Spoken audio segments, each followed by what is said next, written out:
Hey guys, so I am currently at a relative's house because I am staying here for PHP, but I decided to still do videos while I'm here because currently I have been sick recently, so I have missed a couple days, but I'm trying to be a little bit more productive in the days that I miss, so even though I'm sick, I'm not entirely sure what it is. Could be just like a stomach bug, could be something worse like the flu. I really, really hope it's not the flu. I don't think it is. I'm just spitballing here. But so today I kind of just wanted to chat basically, to talk about some body dysmorphia things, talk about what I've been dealing with recently. Let's talk about, things like why do I have it? Why are my symptoms getting worse? Things that you could also probably benefit from, because I know a lot of you guys are also struggling with, the symptoms of body dysmorphia, like the body checking and looking in the mirrors and taking pictures and videos and things like that. I suffer from all of those at different times. So if I go a day without, body checking, then it's almost like it builds up. It's like every day I don't do it, it's like it doubles the need for it. But let's talk about something that I've been experiencing recently that has kind of put a damper on things. So as you guys might know, I have facial dysmorphia, meaning I have body dysmorphia focused on the face. And so I body check my face a lot, right? So for reference, I will show you some of the body checking, symptoms, tics, compulsions that I have. Smoothing out my face is one of them.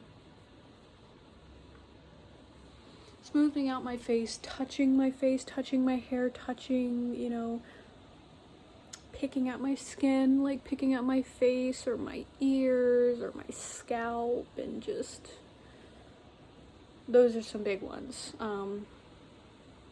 Touching my chin. I do this like constantly, like all day, and I have to physically like stop myself, like, don't do that. So, yeah. Lots of physical things like that are happening currently with me. I noticed, this might be a bit of a trigger for some of you, I noticed that I am gaining weight. And I noticed that it's probably because of all the prepackaged food and stuff that I'm eating recently. And, to my mom, when I told her about it, she was like, "Oh, that's great, you should gain weight, you're too skinny." And all I could think was, "Mom, you have no idea. You have no idea how much a tiny little, tiny little change like that could affect my entire mood, my entire day." And, yeah, it's really, really triggering for me. Very triggering to gain or lose weight, because then I start seeing more fat, more flab, more skin, more bone, more. So the thing about body dysmorphia, and the thing about people who have body dysmorphia, is that we are hyper-focused, hypersensitive people. We are hypersensitive to criticism.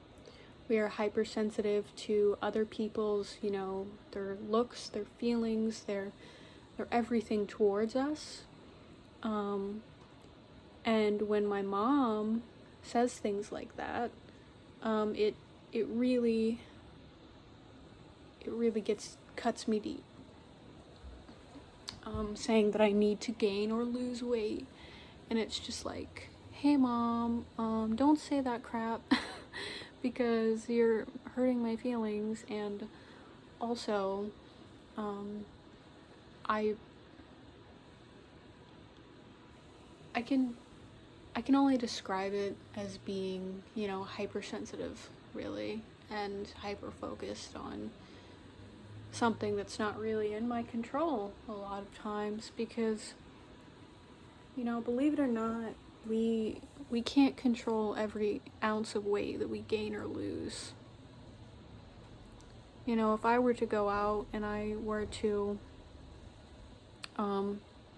eat a bunch or eat too little, of course I would gain or lose weight. But when it comes to just being a sedentary person, or a person that is just, normal and depressed and doesn't do a lot of eating, but also doesn't do a lot of like running or weightlifting or things like that, yeah, I'm going to probably gain some weight, even though I'm not eating as much.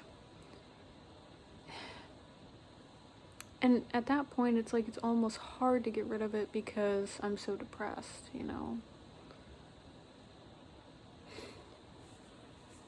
There are a lot of things that body dysmorphia does to us that we feel we can't control. There are things that I have to fight back. I have to fight the urge to do things to my body. I have to fight the urge to hate myself. I have to fight it, because who else is going to do it for me? Nobody else in the entire world is going to be there to stick up for me against myself. And if there are people like that, they have to be supporters. They can't be, the main knight going in there for a duel, right? I'm the knight, and I'm also the challenger. I'm the one who's supposed to go in and save myself from myself, right? Body dysmorphia is really, really tough because you're constantly just battling with yourself, with your instincts. It's like an innate thing that you're doing, picking at yourself, trying to improve yourself, but it comes out in a way that's unhealthy, which makes real self-improvement very, very hard. When you want to actually change something, let's say you want to start going for runs and you want to lose a couple pounds, right? There's nothing wrong with that. If you want to change something, go for it. But then your body dysmorphia kicks in, and it starts to manifest into an eating disorder. It'll grab a hold of your goal and triple it, quadruple it, tell you that you need to lose like 20 something pounds when you're already when you're not even overweight, really. Even if you are overweight, body dysmorphia will take a hold of you and tell you that you will never be enough, and there's no point in doing this, or there's no point in doing that, or you could lose all the weight in the world and you'll never be enough. It's devious, Body dysmorphia is a very devious, underhanded, and evil disease in my mind, because it's like it plays into every insecurity you've ever had, and it takes your self-doubt and self-hatred and it just triples it. Any positive attention you receive, it turns it into a negative. Any negative attention you receive, it blows it out of proportion. And it's like, see, you are this, you are this, you are this. And it's like, can't I have a break?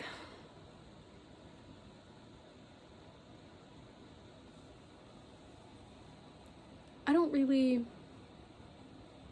feel like doing body dysmorphia videos all the time, because sometimes I like to have a break from my mind.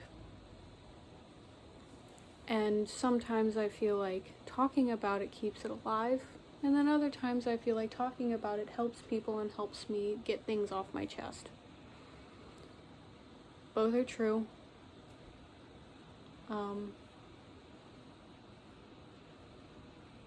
Really, the only real thing that will help is intense therapy. Intense.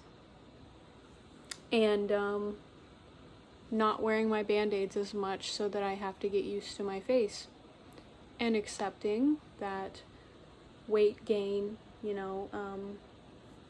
acne scars, wrinkles, gray hairs, double chins,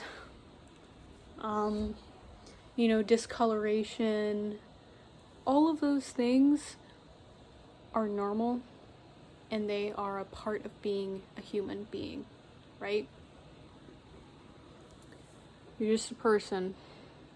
Things kind of happen to you, and then you choose how to react to it. Something could happen to you. You could get a scar, and you can, spend thousands of dollars trying to fix it, which you could absolutely do. Or you could spend, a lot of time on your mentality and realizing that just because you have a scar doesn't mean you're unattractive. And it also, for sure, doesn't mean that there's anything wrong with you. Because every single human being on this planet has some kind of scar. Mental or physical, But us with body dysmorphia, it's going to take us a lot longer to understand those things, to understand that just because we might not look a certain way, or because we have certain features that, we perceive as, unattractive, doesn't mean that there's anything wrong with us. We're healthy, right? As long as, we're trying our hardest, and as long as we're doing what needs to be done every day, that's all that can really be expected of us. Because we put ourselves, we expect so much from ourselves compared to what we expect from other people. And how is that even, it's not even possible to achieve half of the time. I keep thinking, I'm gonna go back to college and I'm gonna get, a degree. And then I'm like, I could do that, but then I keep going up, and then you have to do this, and you have to get your master's, and you have to find a great job, and if you don't, then you're a failure, and it's just like,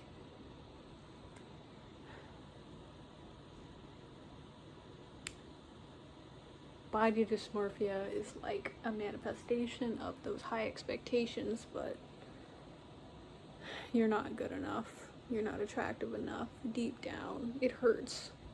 Deep down, you're not fulfilled. And it's just, it's hard, It's a hard thing to realize that, you're empty in there, and that, telling yourself that you're unattractive and beating the crap out of yourself every day and stealing all the positive things out from under you, and none of that is going to help you. Beating the crap out of yourself will not help you with body dysmorphia. It won't help you regularly, like in regular life. It will just hurt you and knock you down, and you will feel 1,000 times worse than if you just sat there and said, okay, I see what you're saying, right? I see what you're saying, right? Like, I cannot fix this, though. This is something that I cannot fix, so what can I do to, get around this? That's what I've been doing recently in my mind. So it's like, hey, you're ugly, right? That's my body dysmorphia. Hey, you're ugly. Your cheeks recently, they're super red, and like you've got these nasty circles under your eyes, and it's just like all I can think is like, okay. So let me write that down. Let me write that down. And what was the complaint again? That like my cheeks were too like red and gross and everything, and like I've got like circles under my eyes, and I didn't really notice before because I had been wearing my band-aids all week. Okay, I see that. So I'm going to take that complaint and I'm going to file it away, and maybe later I'll review it, but at this point in time, it is not important to me because I have other things to do. because those kinds of things are what destroy me in the moment rather than lift me up. And, you know, if my intrusive thoughts were good things, then I would just be like, oh, hell yeah, I'll read it right now. I've been trying to take all of those thoughts and put them in like a filing cabinet almost, and tell myself that, you know, right now is not the moment to deal with that. That would be something that I would deal with in one-on-one therapy, because currently I'm in PHP, which is not one-on-one, but there are a lot of times where you're going to have to do that with body dysmorphia. You cannot deal with every issue in person, and if you see yourself in a mirror like I do and you freak out, avoid them. This is not a long-term coping strategy. This is just a right now strategy. That's what I do. Eventually I'm going to have to face the mirror, but right now what I do is I look and you know, I wear my band-aids and I brush my teeth with my band-aids on, and I do all of these things, and it's like, most important thing is keeping yourself stable and afloat. Right now. There will be a time where you need to feel your emotions, and there will be a time where, you know, where you need to kind of save them for a better moment. What I've been doing is saving them and releasing them into things like art, releasing them into, you know, group therapy. I've been doing group therapy as well. It's okay to have emotions. You don't need to have them all at once, and you definitely don't need to just pull them out and analyze them in front of a bunch of people or freak out when it comes to that.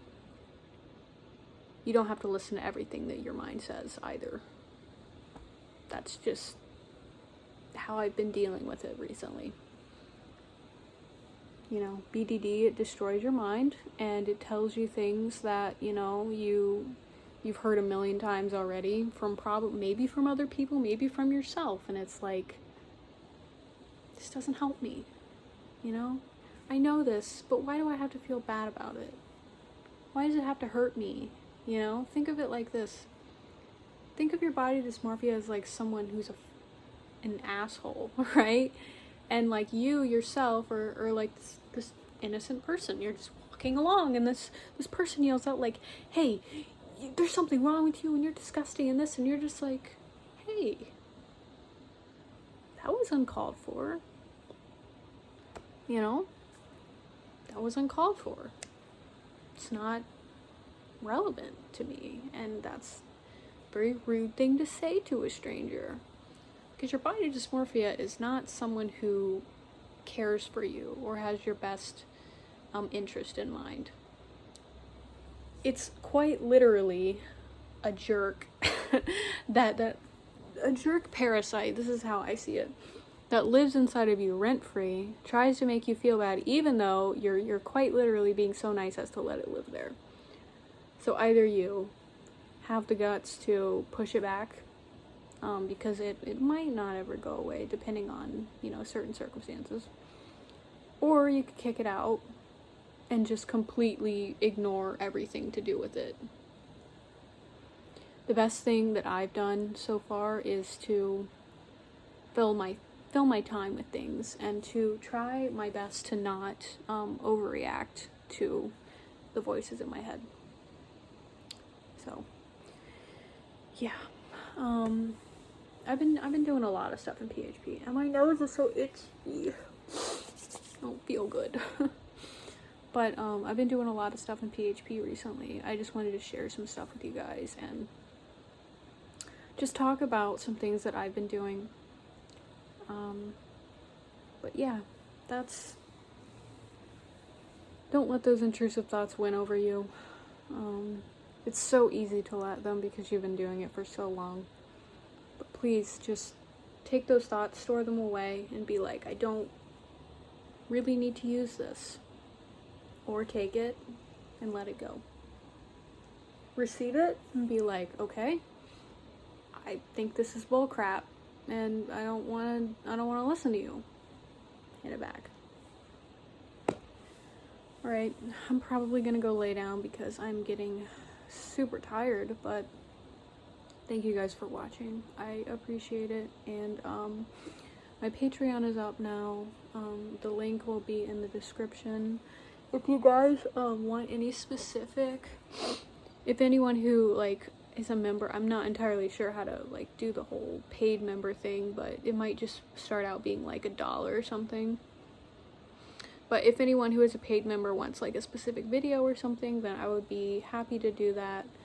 But again, thank you guys for watching. I appreciate you. I'm gonna go lay down and hopefully feel better. Bye.